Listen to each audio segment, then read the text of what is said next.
My name is Chakib Labidi. I'm the founder of UX Playground.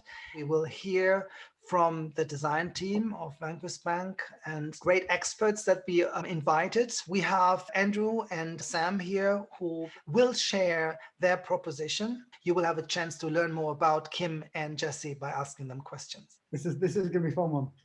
So the title of the event is no longer the title of the deck, because you're joining us on our journey towards inclusive design. And hopefully what you'll get out of it, the thing that we're about to share, is that this is a journey that we're on. We're asking for help in it, asking for all of your help. So we're now calling it inclusive thinking. So this is changing pretty quickly. We're going to start off, as always, with the customer point of view. Always start with design with the customer. I'm going to tell you the story of one of our customers. This is a real customer persona. Our personas are not sort of like mixtures of various different things. These are individual, real customer stories. Mary is one of my favorites. I met her for the first time 2 years ago. We've spoken quite a few times. She was a branch manager for a large high street bank. She lived and worked in London. She had a normal life. She was very successful. She started to develop a variety of different sort of conditions, which led to early onset amnesia. She was medically retired, and she moved out of London to a village in the middle of nowhere, as the persona shows you. Where she lives, she has got incredibly poor. I can't see my presenter mates. 1 sec. There we go. She's got very, very poor internet and mobile phone signal. She basically doesn't have any. It's very sporadic.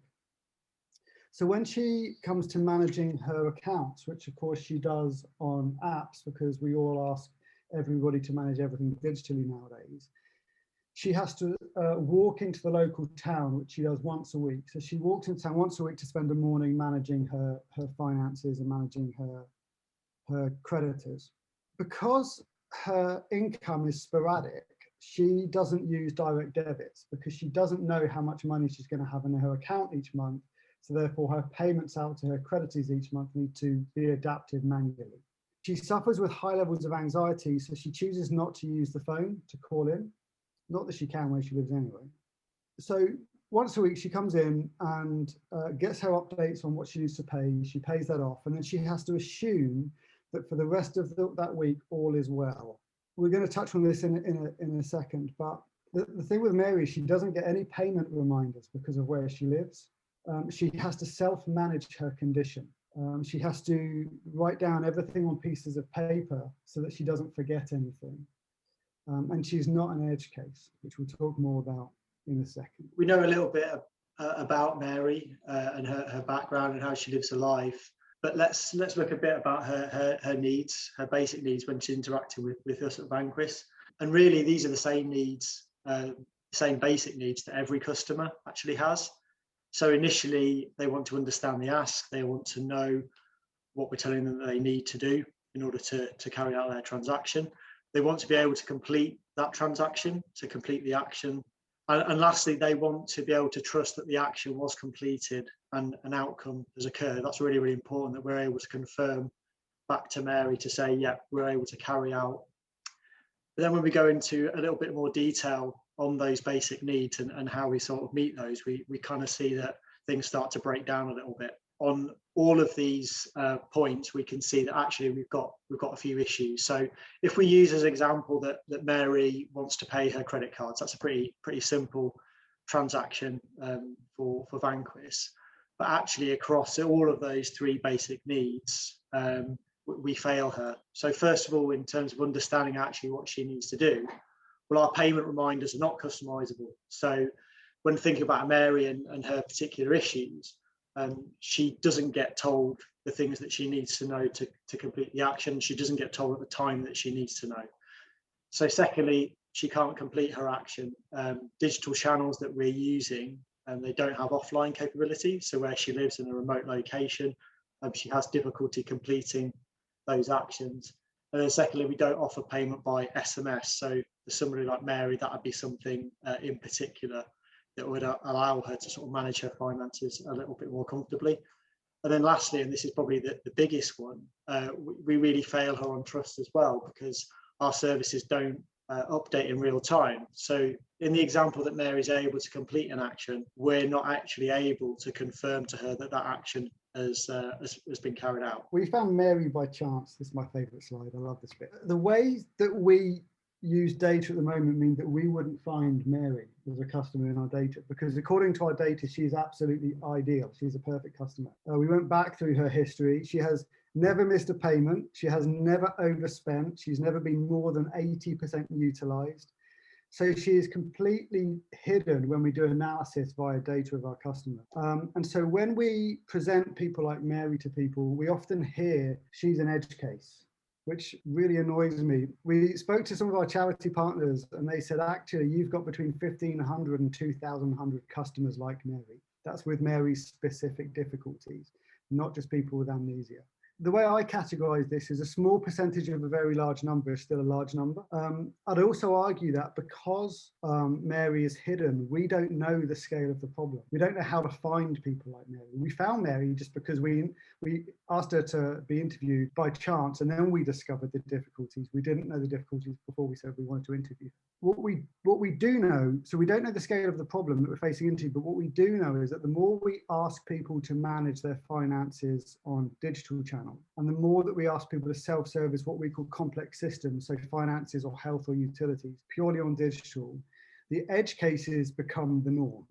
We admit that at the moment, hopefully this will all change, we're not great at dealing with these sorts of customers, but at the very least we are talking to our customers. And we wonder how many organizations are not even at this point right now. We did go out and speak to friends and colleagues that work in other high street banks and other large brands who confirmed that they're not even at the point of sort of starting to interview their customers to understand the challenge. Why are these people hidden from us? We don't hear the complaints from a lot of people with difficulties in the call center, because they tell us they will self-manage and they'll tell us when it becomes a problem. People like Mary accept a poor service. She described managing her finances leaving her physically and emotionally tired. And she also said that if she doesn't take that morning off every week to deal with her finances, she can't sleep. Even though that's the difficulty that she's facing into, she kind of accepts that poor service because she doesn't believe that anything can be done to help her. I like to disagree. Another thing that we found is that I said earlier that a small percentage of a large number, we've got 2 million customers. So although Mary is a small percentage, that's still almost 3,000 people. We also believe that where results of our actions are extreme, one person is a large enough number for us to take things seriously. And we do have personas and cases where the number of people affected is very, very small, but the outcome of us not servicing their needs correctly can be very, very extreme. Before I forget, if you leave your email address or get in touch with us somehow, all of our personas are open source, so we'll just share them all with you. Even though we're at the start of our journey to inclusive thinking, we are actually doing quite a lot, and we have done quite a lot over the last couple of years. So these are just some of the ways that we're looking to help people like Mary. First of all, it is actually talking to customers. Every week, we make the effort to speak to diverse groups of people to find out what issues they have, how they use our products and services, and what the pain points are. We identify customers with specific needs in order so that we can unearth people like Mary. We have general conversations, so we have a lot of talking that we do within the team, particularly around things like content and design. And we try and iterate and test our content and design as well. So we're constantly learning about what works and how we can meet the challenges of our customers. And then lastly, we speak to different teams across the business about what we find, just trying to do a little bit of discovery for some of the areas of the business who maybe don't have the same customer touch points that we do. And this just really brings to life some of the things, particularly within the design and content area that we've been looking at. So we've created a new inclusive brand identity as well. We audit all our designs in conjunction with customers, as I said, through things like usability testing. and that enables us to see what particular features they like, where they see that there are improvements that we need to make. We've changed a lot of our internal processes as well, and that's really around being a little bit more agile when we iterate designs and content, and having that sort of testing life cycle. We've changed our tooling as well, and we've created entire design systems that are based around the needs of the customers. And then lastly, rolling out content standards, not just for digital content, but across different areas. And again, that's really about being more inclusive and making understandable content for customers. And we have spoken to the wider business. So as I said, we're constantly having conversations both within our team and within other teams. We share what we found, and we've talked to customers and what we've been doing. But crucially, we have to say that we failed to improve things for Mary, and Andrew will probably touch on this in the next few slides, but really that comes down to a cultural change that's needed. So we've done all these things, right? So we've rebranded recently, and a big part of that brand identity, we haven't rebranded, the proposition's the same, but the brand identity is all new, and that's being rolled out now. And a big part of doing that work was testing that with a huge number of different people to see how it came across them, because we know people don't trust banks, and all banks are blue, and all this sort of stuff. So we did a huge amount of work with a massive number of customers when we were doing that work. We have developed our own audit tools, which we are going to be sharing. We stole Spotify's tool, and then we modified it until it's our own. So we have two types of design audits. One is an audit of a hypothesis or an idea, so that you can start to make people think in a bit more of an inclusive way at the very early stages. And another one of the tools allows you to audit a journey that exists. And that's gold, because that just unearths everything that you went wrong with. It's absolutely amazing. All of our UI kits, which we moved from Sketch and Abstract over to Figma, just because it allows us to move much quicker. And what we found is that being able to iterate quickly is a really important part of doing this, because you keep finding things you've done wrong. We have redeveloped all of our UI kits for all of our channels to not just be accessible, they were accessible anyway, but to raise that standard. And using the knowledge of people like Sam, completely reinvent the way that we speak, the content that we use. We have different content for people that use voiceover. When voiceover technology is turned on, everything changes. And we've made sure that we've stopped using certain words and terminology and phrases that don't make sense to people or upset people. Even certain iconography that we used to use a lot means one thing in this country and a different thing in another country. So we've changed all of that. So even though we've done all of that, we have failed to help Mary. And we've developed this thing that Sam coined. I won't steal it. I love it. The zone of inclusivity, right? This thing in the middle. So anything within this zone is good for Mary. So this is basic account management, our content, our accessibility features, what we call the core UX of the journeys themselves. It's the veneer. It's the lovely polish that designers spend 95% of our time going, that pixel needs to be on one pixel to the left, and then it'll be absolutely bang on. All of that we've nailed. But everything outside of that, Mary has to ignore, because it doesn't work for her. In other words, anything that involves deeper engagement with the bank does not work. And this is an issue at Vanquis, that not all of our products and services are inclusive. We wanted to know why, because we've been working on this for a long time, and we are incredibly frustrated. So as I mentioned earlier, we reached out and spoke to designers and design teams at 5 high street banks. I haven't got their permission to share it. If I do get their permission to share it, then I'll just ask them to share this on their own social channel. And other very large brands. You know these companies, and we keep hearing the same things over and over, which is that everybody's desperate to be doing this thing called inclusive design, but they struggle to understand what it is and how to do it, and if it's even possible. We're given examples of inclusive design, but what we found is that if you're designing a service or something that's functional, it's a digital thing that does something, then it's hard to create truly inclusive designs. At least we are struggling to find examples. If anybody's got any, please share them. So given that, what is our yardstick? What are we measuring ourselves against? We struggled with this for quite a while, because we were sweating to speak to customers, to understand them, to communicate the issues, to really dig deep into what they were saying, to create journeys and test them with large numbers of people, and yet nothing was helping. And we came to this horrible conclusion. which I like, which is this. This is where we play. So we play in the bottom left. This is the veneer, as we call it. This is what UI and UX, sometimes what we call, but it doesn't solve the issue. So the ability, if we go back to Mary, the issues that she faces can't be resolved with a better user interface. The ability to customize her notifications is a technological ask, right?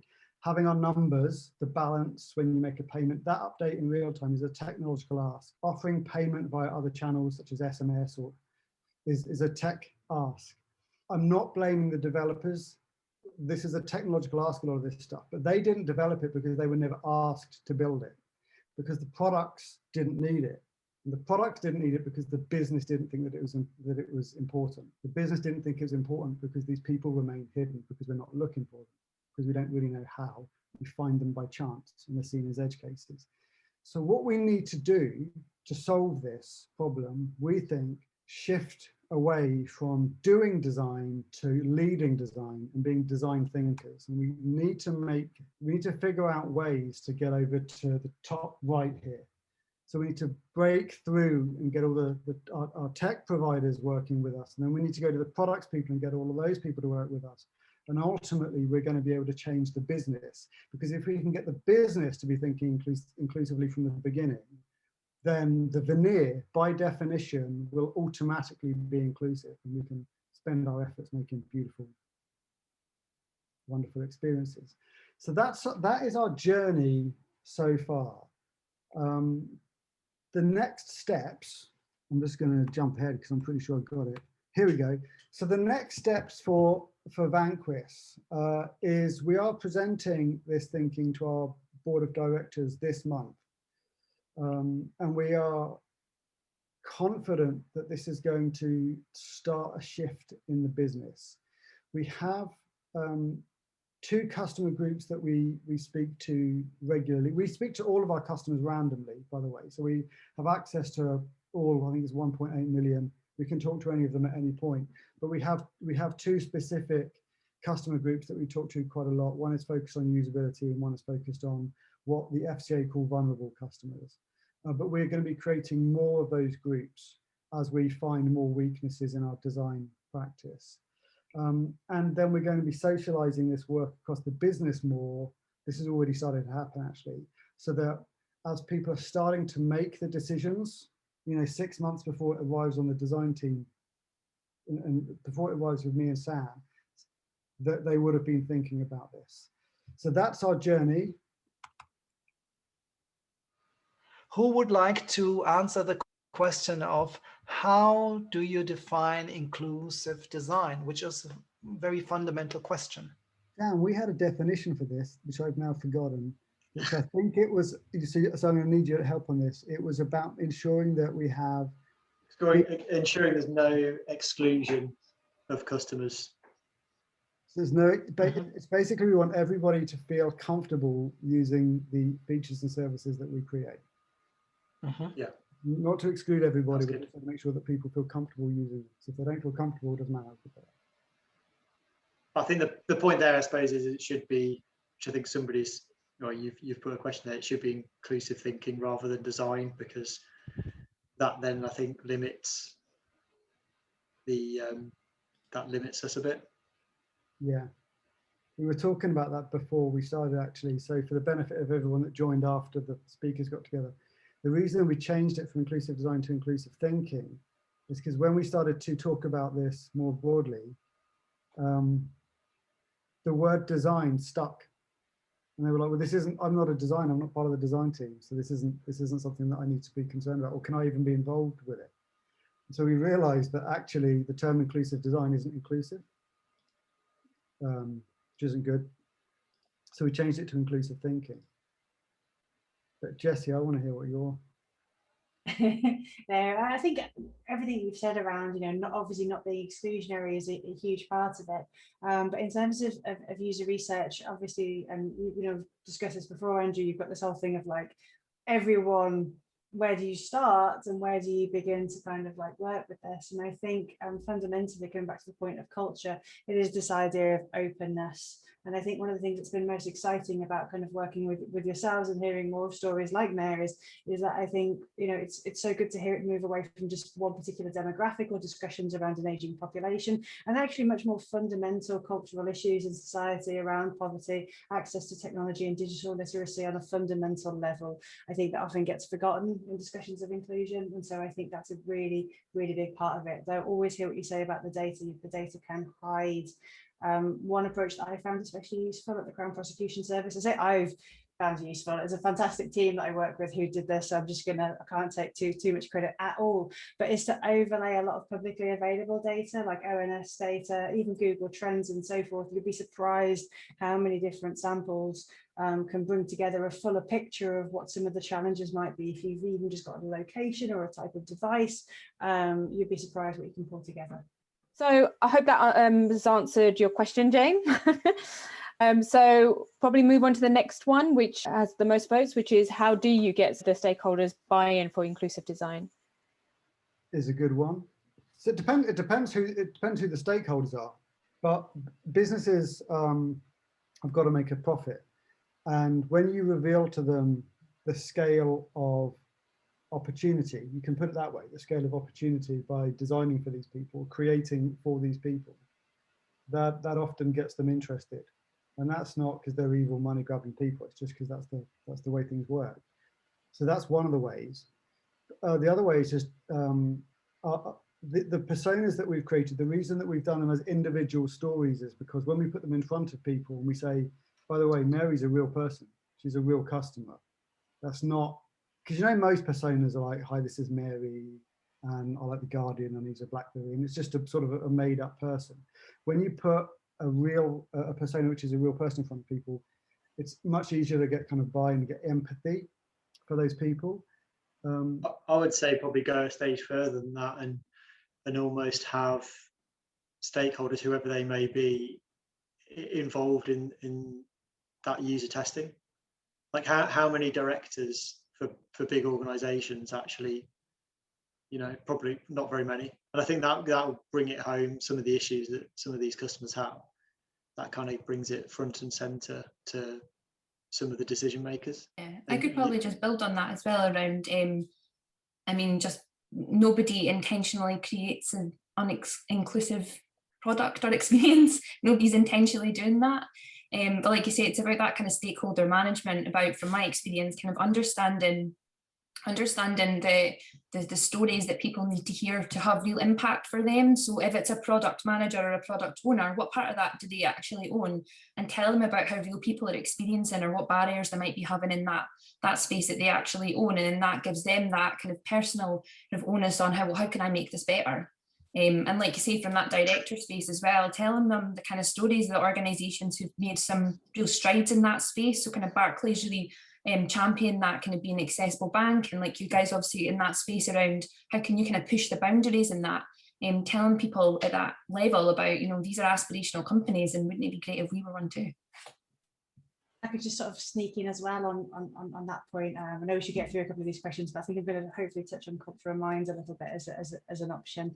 Exactly as Kim says, like, you know, I think what's fantastic about getting stakeholders involved, I say fantastic, or what's challenging, I should probably cover, is that quite often you've got a deadline, right? You as a designer or you as a team, you've got very specific KPIs, very specific sprint, a very specific thing to achieve. What I would absolutely urge you to do, especially in your position as a manager, or indeed oversee multiple people, is to assign a tiny bit of time, a couple of hours a week, 25%, whatever kind of works for you, for betterment activities where you collate that information together, you collate those insights together, and you socialize and you just get them out. Like I often make the joke, like as a user researcher, you probably 20% of your time doing user research and 80% either fighting for it at one end and fighting for it at the other end.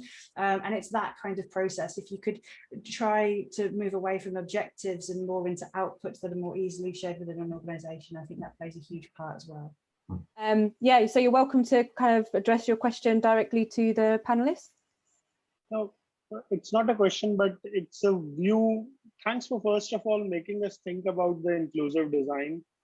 On the first question, the inclusive design, the way it is I'm thinking as of now that the most inclusive design would be the most exclusive one for the persona that you're talking about. It's a dichotomy where, like, if you'll have to design something for the persona that you were talking about, it would be very exclusive for that set of people. Then only that inclusivity would come, because then the design would vary based on the personas that is there. I don't know the right answer. Sometimes I'm thinking whether AI based designs would be the right answer or anything else. But this is how I'm processing. Am I processing it correctly? That's a very good point, and that's something that honestly has kept me awake. Which is and it's linked to where do you stop? Because you keep doing research and you keep finding more and more people, and eventually you just end up with just everybody's an individual, which is I think where you get the answer. So the way that we're going to, hopefully the way that we're going to solve this, and it's what we're working towards, is we haven't got a name for it. Somebody called it Build a Better Burger, which I think is a thing in America that you can go and build your own burger. But we are hoping to allow customers to have a unique and tailored experience with Vanquis Bank digital channels. So that Mary could design the digital experience that's right for her. It may be terrible for anybody else, but it's right for her. And I would get to design the experience that I want, that's right for me, that may not suit Mary. So I don't know if that answers your question, but that's kind of what we're hoping to do. The way that we're doing that is, I won't talk about the tech because I can't, but in terms of the front end, we are about to kick off a new piece of work for a new design system, which is fully modular. And so as you're applying to Vanquis Bank, we will ask you a set of questions and you can choose how you want your experience to be during that process, so that you're getting a completely personalized, so that when you then log into the app for the first time, that knows what you want and it gives you that same experience. And if you choose to log on to online banking, that knows you and it gives you that same experience.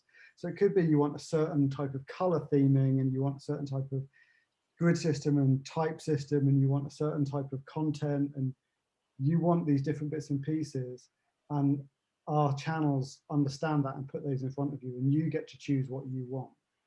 So I honestly think that's the only way you can do it, because otherwise you end up at very generic design, very minimalist, which is what gov.uk tried to do, right? But eventually it doesn't work because the systems need to become more complicated. You need more visual cues or whatever, and the whole thing sort of falls apart. So that's the way that we are hoping to tackle it. We are at the very early stages of doing that.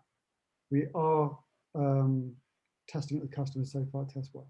Awesome. I hope that's answered your question. So we've got an anonymous one here, which I think you touched on, Jessie, which is about culture, if you wanted to touch on that one. So how important is culture and mindset when organizations goes on an inclusive design journey? I was just going to say, this is probably a bit more of a Kim thing. Yep. It's a wider perspective than that, so I'll probably hand over. Really massively important. I think everybody would highlight that having that sort of backing from that top level around sort of inclusive design and that inclusive thinking space is huge, and it's what enables organizations to really sort of shift that needle. It's what enables people to create roadmaps and action them. I was really fortunate in the last organization I worked in and the one I work in now, really open to that kind of mindset, inclusive mindset. And the last organization I worked in have kind of pushed that accessibility, inclusiveness at the center of their sort of products. But that was all because we had sponsorship from the executive board and were able to present roadmaps to the exec. And were challenged on, had we achieved any of those metrics yet that we said we would do? You know, last month you said you'd improve that product spec. Have you done that yet? So it's absolutely important. And then they champion that through the organization as well. So it's fundamental to being able to make strides within that space. I think on the mindset thing as well is really good, like about how do you build that mindset out with from that top level, and maybe even, I'm going to totally like skip down to one of the questions sneakily, but about how, sort of using design activities within an organisation to get people involved in that inclusive thinking. That's absolutely how you can start to build that cultural impact, and exactly what we were talking about before, and like sort of Jess highlighted as well, about sharing those stories, sharing the right stories with the right people to make them want to come along on that journey with you, because it's not a one-person journey, and being inclusive as an organisation is everybody coming together and realising that it's for the greater good and that they all have a part to play in that. So there's lots of different ways you can do that, and without hogging too much of the airtime, again, like sort of creating, so I had experience of creating like a toolkit, and through that I ran some empathy mapping sessions, some empathy sessions about how users might be experiencing different parts of our service, so not just the product spaces, and then actually handed that over and was like, well, why don't you go and use that with your own customers? So if you've got a customer who seems to be having some sort of experience that is negative or a barrier, then why don't you try and figure out what it is instead of kind of leaving it just to hang there? Why don't you spend a bit of time trying to figure out what their problem might be and then work with them to resolve that?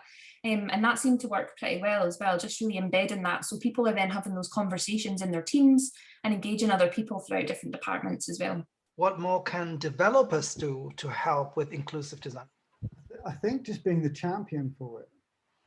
So I can't speak for all developers and dev teams, obviously, but something that our developers have complained about in the past is that they will be given a different set of goals and targets to achieve than the design team has got. So the design team is all about the best customer experience. We are the customer champions, voice of the customer, customer.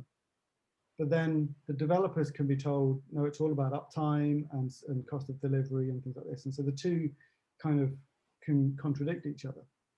Not all the time, but sometimes. What we found is that we have some developers who are very passionate and very vocal. They take the time to sit with the designers. They come to customer testing, to a point that was made earlier. They come to the customer testing. So they develop that empathy for the customer. So it's not just about creating something that's for a third party. It's, I understand who I'm building for. And then they become a champion for it, and then it starts to spread. And we saw that in some of the development teams that have been together the longest. They were the teams that supported us on this journey the most, because they had one or two people that were very vocal about it. And in the end, the whole team ended up being passionate about it. So I honestly just think it's get involved, talk to your designers, talk to us, come on to testing, grow your empathy. I think that's the main thing. Developers are like are paintbrushes of designers in a way. So we design something, but it doesn't go anywhere. It just sits on a Mac, right? So you are the people that get it out there into the hands of the customer. You know what's possible and what isn't. And good developers are always excited about stuff that's coming up. This new thing, new framework, new whatever it is, allows us to do this awesome stuff. You'll know about that probably a long time before a design team will. Don't be afraid of saying to the designers, we have this new capability that can help these people. Maybe you want to try it out. I'll build you a demo so you can see, so you can understand how it works. Then you can design around it. That's another thing. The next question, looking at the transparency around inclusivity, inclusive ideas, resources, and strategies. So I've always found that stuff around sort of inclusive design or accessibility is pretty much out there, Creative Commons. You'll find a lot of stuff out there that can be adapted. That's maybe less prevalent in sort of private sector, where there's obviously a desire to be the most inclusive of your sector. But yeah, there absolutely should be. And that's why events like this and kind of just openly talking about things and sharing kind of how organizations are getting on with that are really important. I mean, design should be sort of inclusive and sharing and open anyway, especially when it's talking about topics that are so important like this. So yeah, there's definitely need for people to share more best practice. But I would say go out there and have a look, because there's lots of people who are absolutely sharing their best practice and putting their code snippets online and putting their principles and guides out there, people who write blogs about how they make things better every day. So there's lots of stuff out there, but I would encourage you, if you're all designers as well, or designerly people, to share any best practice that you have with other people, so you can sort of widen that net as well. Andrew, you had a few questions that you wanted answering as part of this discussion. Was there any one of those that you wanted to kind of get more of everyone's ideas? Yeah, so these were some of the things that came up from different discussions. So we can just take them in order. So instead of inclusive design, should it be inclusive thinking? I think I already mentioned this earlier, that the term inclusive design upset some people and they thought it wasn't for them, so it wasn't inclusive.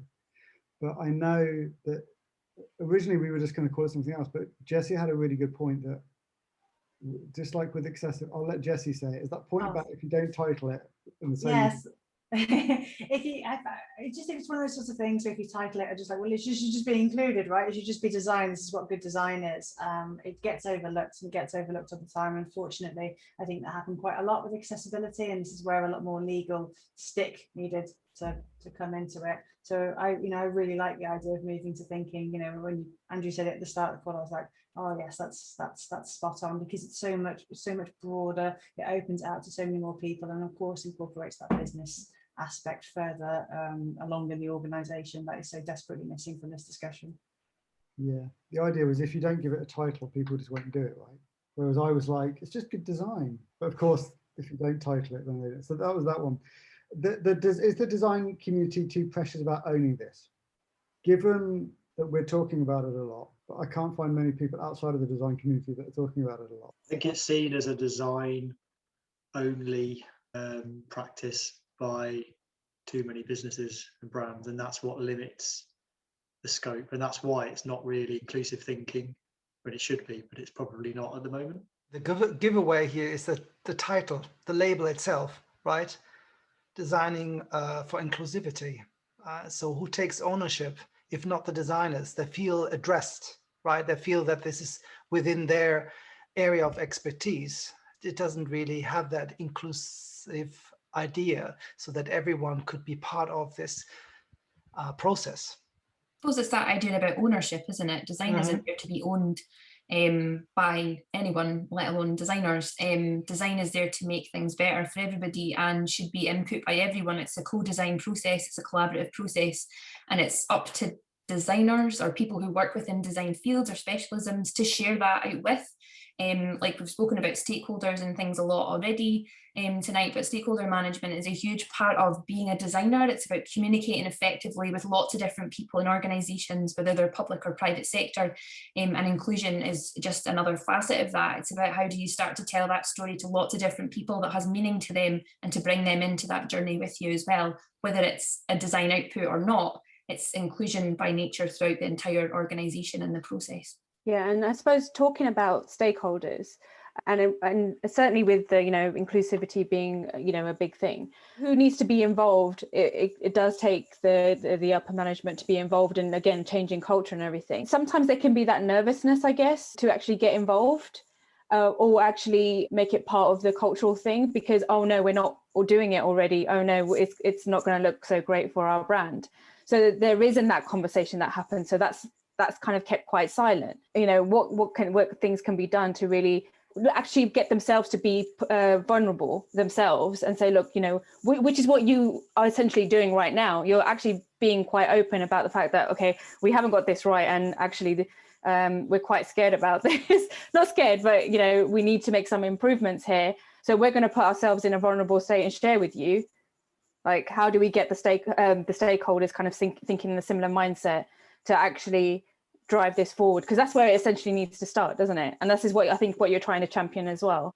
There was a question earlier that I know we'll come back to, or potentially not, but I just wanted to loop in around the difference between inclusive user testing versus like any other kind of user testing. And this touches on the stakeholder point. And if I can sidestep that and say the generative bit, the bit at the beginning, the bit before you start testing per se, is the interviews. By generative research, I mean the bit that just brings in ideas, brings in concepts, going out interviews. You never know what you're going to get. Speak to a BA, they have an idea. The data scientist has another idea. And you take that raw, beautiful, messy lump of stuff higher up the chain. If you take a polished design, that somebody's already invested in. A failure has already occurred. There isn't a failure from the collection of data per se. It's more of this is a beautiful melting pot of ideas. Allow me to share that with you, and let's come up with the solution together. That's often a lot better than sort of like, we had this great idea that we wanted to build. I know I feel a bit cheeky saying this because I know it's really difficult in government to push back too much on this. So it's a bit idealistic, but we've got this brilliant idea. It's tested badly because of this. Something that you haven't addressed further down the line is a much more difficult and more challenging conversation. So if you, by inclusive, it means doing it from the beginning as fast as you can. That discovery period is crucial for building that journey, I think. The latest question is probably quite a good one, being a bit cheeky on behalf of me and Andrew. What would the panel do? Because we're looking for answers. So yeah. I would just only kind of say, like, I think you're doing a great job. I think this is a huge part of it. I'm really excited by the discussion moving away from a specific type of inclusion to a broader one. I think you're doing the right thing by speaking to other people in other parts of the company. And I think identifying the business aspect is tremendous. I would just keep talking. You said your next step is socializing. You'll find the sweet spot for what type of socializing gets what where. So we've talked about kind of like decks and so forth and stories and personas. I personally am absolutely obsessed with editing footage. The A-level media student will never die, and have these really powerful little clips that take like days to put together, but you just put in front of someone and just go, look at that. And so you'll find different things for different audiences and keep refining that. And that would be, I think the next steps are completely fine. Just don't be disheartened if you get pushback or defensiveness. I've seen stakeholders physically recoil and somebody say, I feel like they're having a go at me. This is people in the business have worked there for a really long time, right? Yeah, we've discussed that. There is some nervousness between me and Andrew on the socialization point, particularly when we're talking to senior managers, because it can't come across as we failed customers, although that is part of it. That is part of the conversation. So it's kind of like a way to get buy-in without just sort of burning our bridges straight away. You can to make this to your advantage, right? When you, rather than thinking, okay, we failed because we haven't addressed it, you already identified that your industry hasn't really tackled these problems either, right? Your competitors, I mean. So being at the forefront of this, because you have an open conversation and you invite communities, in our case, UX Playground community, to share their thoughts and ideas on this topic, already shows that you're actually going in the right direction. Right, so in a way, it's not a failure. It is very clearly a sign of being inclusive and starting this process. A few times you highlighted the fact that where does it stop? Where do we stop? And maybe that is another way of thinking it, rather than saying there is an end to something, there is some kind of boundary that you want to set. I think this is only the current state because we feel overwhelmed. Yet we have opened another box which we weren't aware of, or we were aware of, but we left it somewhere in the back of, I don't know, our wardrobe or something. Maybe it's that initial feeling overwhelmed that creates this kind of question of where do we stop? Over time, it will become much easier to handle because you get a better understanding. It's about that learning process, I believe. I think we'll probably leave it there for now. There are obviously plenty of questions that still need to be answered. So apologies in advance if we haven't answered all your questions already, but we will share this with the panelists so that they can give their responses back, and we'll share that across to you later. It was lovely having you, a great exchange, and thank you so much.